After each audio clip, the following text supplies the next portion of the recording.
জাগ্রত অন্তর্যামী, ও জাগ্রত অন্তর্যামী, তুমি আছো জানি নিশিদিন জামি, ও তুমি আছো জানি নিশিদিন জামি, তুমি মোর জীবন স্বামী, ও জাগ্রত অন্তর্যামী। অন্ধকারের রাত তব আলো পরশে, দূর হয়ে যত গ্লানি জ্যোতি হয়ে বরষে।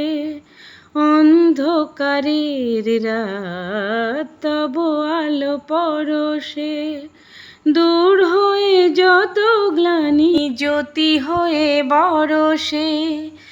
অক্ষয় করো মম সিঁদুর সিঁথিতে, বুক যেন ভরে থাকে প্রেমে আর প্রীতিতে। পথ খুঁজে ফিরি তাই, দিশাহারা কোথা যায়, ও পথ খুঁজে ফিরি তাই, দিশাহারা কোথা যাই।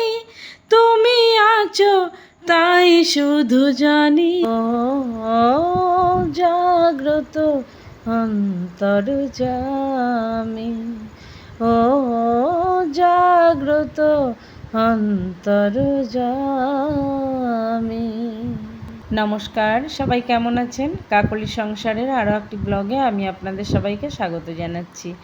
তো ব্লগটি দেখলেন, সারাদিন আমি স্নান করে পুজো দিয়ে রান্নাবান্না করে সবাইকে খেতে দিলাম।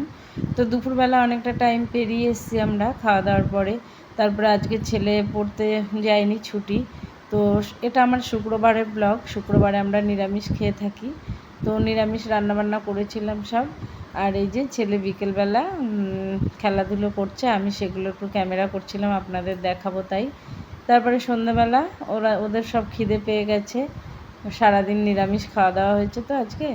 তো ওই জন্য আমি ওদের একটা সুন্দর প্যানকেক বানিয়ে দেবো, তাই জন্য কিছু সবজি আমি গ্রেট করে নেব। লাউ, ক্যাপসিকাম, গাজর, ধনেপাতা, কাঁচা লঙ্কা, এগুলো সব গ্রেট করে চালের গুঁড়ো দিয়ে একটা ব্যাটার তৈরি করে ওদের আমি প্যানকেক বানিয়ে দেবো। ওটা ওরা খুব ভালো খায়, আর সবজিগুলোও খাওয়া হয়। তো আমি এইভাবে ওদের বানিয়ে দিয়েছিলাম, আর বাদাম আর ছোলার ডাল দিয়ে একটা চাটনি করে দিয়েছিলাম, ধনেপাতাও দিয়েছিলাম। ওদের খুব ভালো লেগেছিল। তো এই খাবারটা আপনারাও বাড়িতে বানিয়ে খেতে পারেন, খুবই স্বাস্থ্যকর।